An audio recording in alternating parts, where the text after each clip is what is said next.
Hi, I am पवन और इस video को शुरू करने से पहले आपसे कुछ सिंपल क्वेश्चंस। 15 अगस्त को क्या होता है? आप कहेंगे independence day, 26 January Republic day, 14 November Jawaharlal Nehru's birthday. But 2 अक्टूबर को क्या होता है? हो सकता है आप इन सिंपल क्वेश्चन से इरिटेट हो रहे हो कि मैं क्या बेतुकी बातें कर रहा हूं। भारत के किसी छोटे बच्चे से पूछ लो, वो बता देगा कि 2 अक्टूबर को महात्मा गांधी का बर्थडे होता है। बट ये सवाल मैं आपसे फिर से पूछना चाहता हूं कि 2 अक्टूबर को क्या होता है, और मैं ये भी चाहता हूं कि इस 2 अक्टूबर आप अपने आसपास के लोगों के साथ भी ये गेम जरूर खेलें। एंड आई एम श्योर जब उनसे ये क्वेश्चंस आप पूछेंगे तो उनमें से 70% लोग सिर्फ यही कहेंगे कि 2 अक्टूबर को गांधी जी का बर्थडे होता है, और शायद 30% को ही याद होगा कि 2 अक्टूबर को इंडिपेंडेंट इंडिया के second prime minister Lal Bahadur Shastri का भी बर्थडे होता है। लाल बहादुर शास्त्री वो प्राइम मिनिस्टर जिन्होंने तब भारत को संभाला जब भारत तुरंत ही 1962 के इंडिया चाइना वार से निकल कर आया था और पूरी दुनिया को लग रहा था कि अब भारत टूट जाएगा। जिन्होंने तब भारत को संभाला जब मात्र 3 साल बाद ही 1965 में भारत ने पाकिस्तान के साथ एक और वार झेला। जिन्होंने तब भारत को संभाला जब एक दरवाजे पर दुश्मन और दूसरे दरवाजे पर भूख खड़ी थी।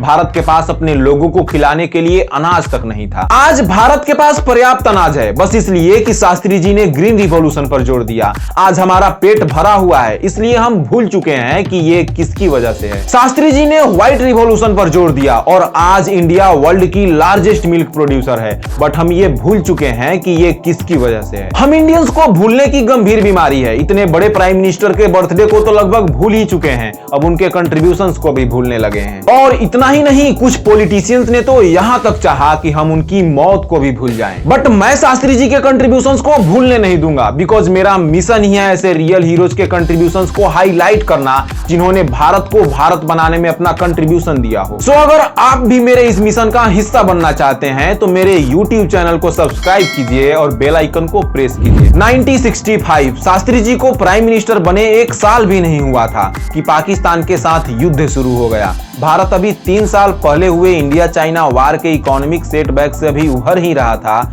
कि दरवाजे पर एक नई मुसीबत खड़ी थी। भारत अपर्याप्त अनाज की वजह से भुखमरी के कगार पर था कि पाकिस्तान के साथ युद्ध ने इस समस्या को और भी गहरा कर दिया। गवर्नमेंट किसी तरह विदेशों से अनाज मंगाकर भारत के लोगों को भुखमरी से बचा रही थी। एक वैसा ही अनाजों का कंसाइनमेंट अमेरिका से भारत आने वाला था। उस वक्त अमेरिका और भारत के रिश्ते कुछ ठीक नहीं थे, इसलिए अमेरिका ने उस अनाज के कंसाइनमेंट को भारत भेजने से मना कर दिया, जिसके बाद अनाज की समस्या भारत के लिए और गहरी हो गई। सिचुएशन इतनी खराब हो गई कि शास्त्री जी ने भारत के लोगों से सप्ताह में 1 टाइम भोजन ना करने की अपील करी, 1 टाइम उपवास करने की अपील करी, कोई भी पार्टी ना ऑर्गेनाइज करने की अपील करी, यहां तक कि मिसिंग ए मील नाम की एक कैंपेन भी चलाया गया। शास्त्री जी ने फूड क्राइसिस के रूट कॉज को पकड़ा। उन्होंने पाया कि किसान खेती तो करते हैं बट उपज उतनी नहीं हो पाती। उन्होंने मैक्सिको से गेहूं के बीजों की स्पेशल वेराइटी मंगाई। देश के मेजर एग्रीकल्चरल स्टेशंस पर उन बीजों के ट्रायल किए गए और फाइनली उन बीजों को देश के किसानों तक पहुंचाया गया,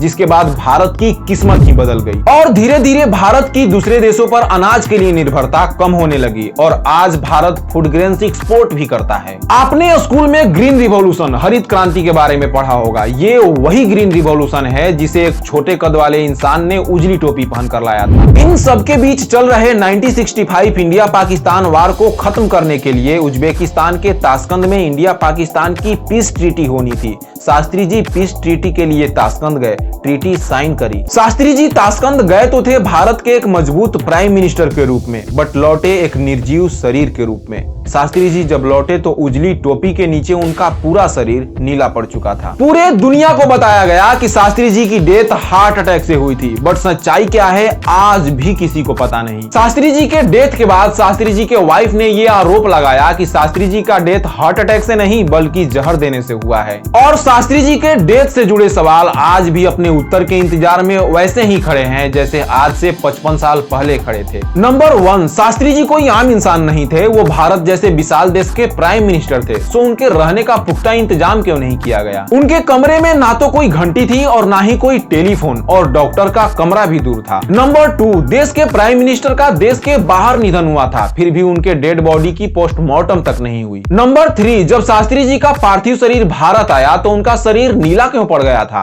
और जब उनका पोस्टमार्टम हुआ ही नहीं था तो उनके शरीर पर वो कट मार्क्स कैसे थे। नंबर 4, शास्त्री जी के सभी सामान तो भारत लौटे बट वो थर्मस क्यों नहीं लौटा, जिसकी तरफ तबीयत बिगड़ने पर शास्त्री जी इशारा कर रहे थे। नंबर 5, हमेशा शास्त्री जी का भोजन तो उनका कुक रामनाथ बनाया करता था बट उस रात उनका भोजन जान मोहम्मद ने क्यों बनाया। नंबर 6, शास्त्री जी हर रोज डायरी लिखा करते थे, वो डायरी भी शास्त्री जी के परिवार को नहीं लौटाई गई। क्या शास्त्री जी ने उस डायरी में कुछ ऐसा लिखा था जो सब कुछ एक्सपोज कर सकता था? ये सारे क्वेश्चंस आज भी अपने उत्तर के इंतजार में खड़े हैं। एंड आई पर्सनली फील कि शास्त्री जी ने भारत को भारत बनाने में जितना कंट्रीब्यूट किया है उस हिसाब से उन्हें रिस्पेक्ट नहीं दिया गया, उनके कंट्रीब्यूशंस को हाईलाइट नहीं किया गया। सो शास्त्री जी के इस बर्थडे पर आइए शास्त्री जी को कुछ गिफ्ट देते हैं, उनके कंट्रीब्यूशंस को हाईलाइट करते हैं।